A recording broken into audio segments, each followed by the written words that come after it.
Hello, magandang gabi po mga kababayan. Maiksing vlog lang ito.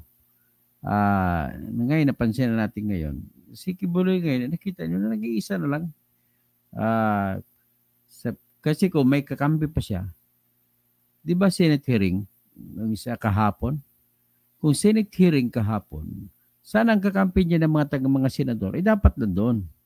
Ang andun lang nakakampi niya si Francis Tolentino lang. At nagbabala pa na kung ano kesyo daw yung Senate hearing ay dapat respetuhin ang karapatan ng mga resource persons siyempre kasama si Kibloy. Ganun lang nagawa na. Tapos si Bato hindi na nakita. Si Bongo hindi na nakita. Si Robin Padilla hindi na nakita. Si Aimee Marcos, si Cynthia Villar, wala na. Hindi na nakita. So, goodbye, Kibuloy. Yan ang mangyayari dyan. So, tandaan pa ninyo, ito si Kibuloy ay tinulungan pa nito ng kwana. Pakita ko lang siguro yung isang balita nito nung araw. Nung matandaan yung pinaparesto siya ni Risa Hontiveros at saka pinirmahan ni Miguel Zubere. So ngayon, kung pinirma ni Miguel Zubere, ay ibig sabihin nun, ay talagang tinutulungan siya nito mga ito. Pero ngayon, iniiwanan na siya. Tingnan nyo nga, slide. Share screen tayo. Ito yung, kung matandaan ninyong istorya nito. Yan. Yan, kung makita ninyo, Son of God. Son of God, Defenders. Ha? Tingnan. Basahin nyo.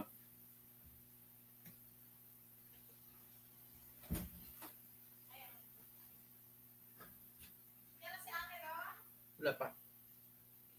At ang yung mga defenders niya, si Robin Padilla, si Aimee Marcos, si Cynthia Villar, si Bongo, at siyempre, hindi lang dyan si Bato, pero kakampi niya si Bato. So, ano kaya nangyari? Ano nangyari dito? Ang kanina lang doon napakita si Francis Tolentino, pero umalis din kagad. So, anong ibig sabihin nun? Ang ibig sabihin lang nun ay nahiya na yung mga ito, eleksyon na, at nahiya na sila tumulong. Pero ang problema, kasama nila sa line-up nila sa pagkasenador, si Bato.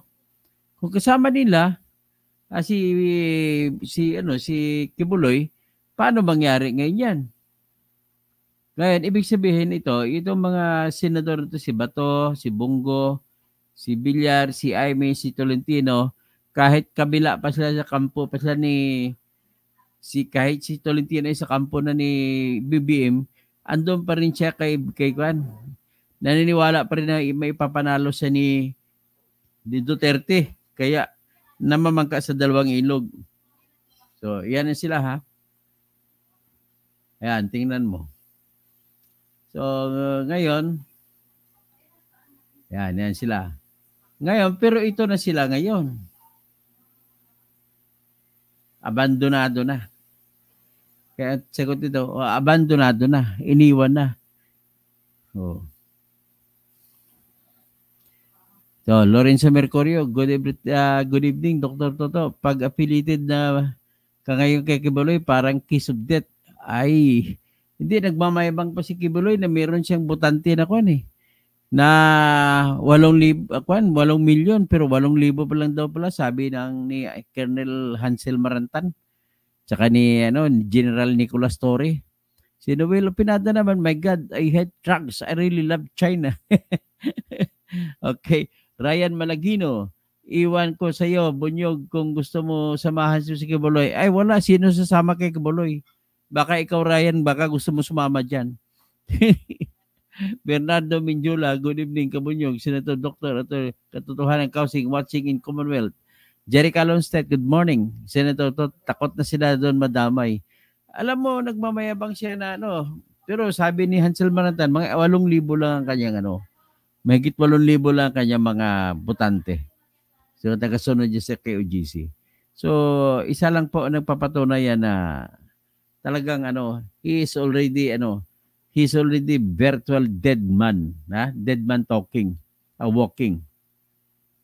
So, ito na ngayon na magbibigay ng malaking aral sa lahat ng mga gustong sumikat na mga pastor, Gustong kumita ng pera gamit ang mga salita ng Diyos. Yun, kasama na dyan sa totoo lang. Oh, huwag nyo nang kanyan.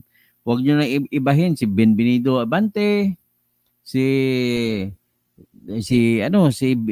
Mike Bilarde, si uh, si Eddie Villanueva.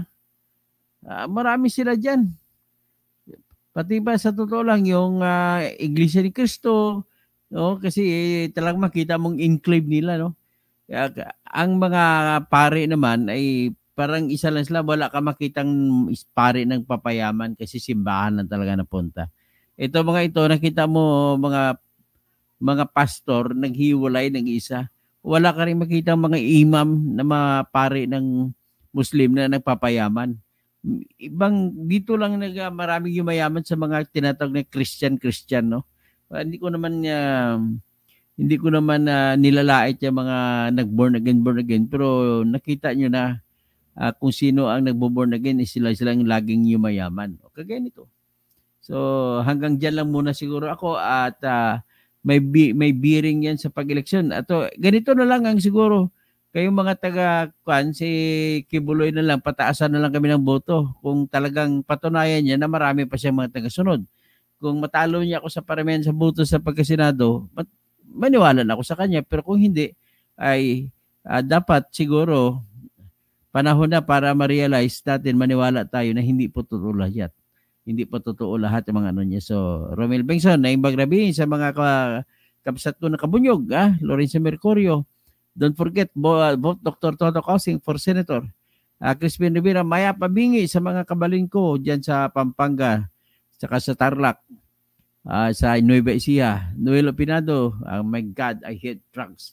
So, siguro huwag na nating pahabain ito. Ito lang ang kasig na ang dahilan nito ay nakakahiya na kasi nagsisimula na naman ang pagdidinig sa committee ni Risa Hontiveros, ang lahat ng mga bago na namang mga biktima na lumabas naman nagkwento ng kanilang karanasan sa kuko ng agila na si Kibuloy.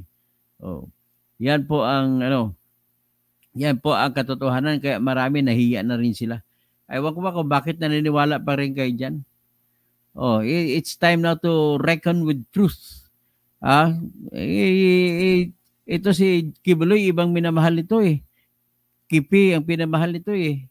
Oh, tapos sabi na pizza ang mahal nito. Nilabag niya yung batas ng Diyos. In John 3:16, for God so loved the world that He gave His only begotten Son, that whosoever believes in Him shall not perish, but have everlasting life. Pero iba ang nilalab mo. You love heaven. Nako. Yan ang problema. So, mayaman siya, walang problema. Talagang nilabag niya rin yung kwento sa Biblia na nagsasabi, for what does it profit a man if he gains the whole world and yet loses his soul? That's you, Kibuloy. Remember, Kibuloy, that every man and or woman has his or her dignity. Bakit mo sila inaapi, mga lalaki? Ginagawa mo silang tagalimos, pati mga babae, pero mga sobrang gandang mga babae, ginagawa mo ginukonsumo mo, inaaraw-araw mo, may susi ka sa kada kwarto. Tapos kung may susi ka, ikaw na mamimili kung sinong gagalawin mo. Kahit may dugo pa, binabanatan mo. Grabe ka talaga. Ay, hanggang dyan lang muna tayo. At siguro man, sa Sipa Celestino Garfield, hanggang dyan lang muna tayo. At pakikampanya nyo sa akin at saka pakibigyan nyo po ako ng tulong para makapagkampanya tayo maayos. At least sisikapin natin mananalo tayo. Tatapusin ko muna yung aking depensa sa Comelec. Noel Opinada, so magandang gabi. Hindi na daw po Agila, Engineer Toto, hawak na daw po ngayon. Uwak. Ang uwak ng Davao. Si Digong Agila, tapos ito, uwak ng Davao. Anak na wete. Alam ba nyo nga, uwak? Magandang gabi, Dr. Toto, Engineer Causing. Kasi sa Naga, alam ko, baha pa kayo dyan.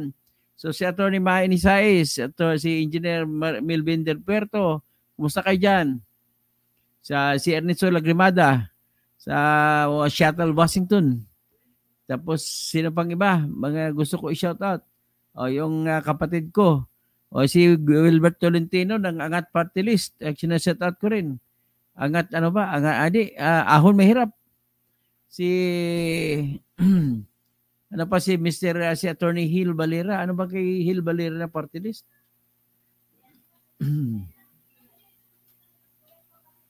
Tingnan natin. Ano bang party list ni Hill Valera?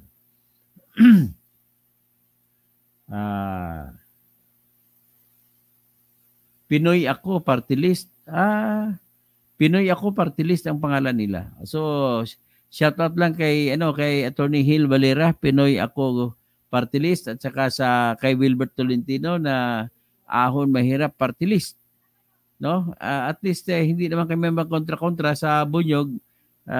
Ang Bunyog naman ay may sarili na kaming butante na sa tingin ko ay kaya na namin may ilagay ang tatlo naming nominado para sa Senado. Para sa Kongreso. So Alex Unin, magandang gabi po. At yan lang muna tayo lahat. O, sabi nga ni Atty. Libayan, ang nakatulog na mahimbing ay laging panalo. O, Atty. Libayan, shout out na sa iyo.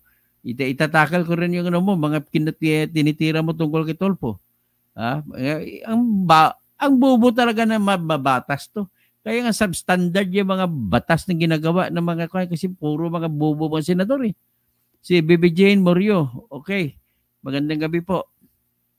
Lalo ka hindi mananalo dahil alam ka na sa taong wala namang kasalanan. Sino bang walang kasalanan, baby? Kung naniwala ka walang kasalanan si Kibuloy, ako naniwala. Sobrang makasalanan niya. Dapat nga katayin yan eh. Pasensya ka na. Kung galit ka, pwede ka namang umalis sa aking Hindi ko kailangan ng boto ng mga tao na naniwala sa Satanas. Ganun lang po.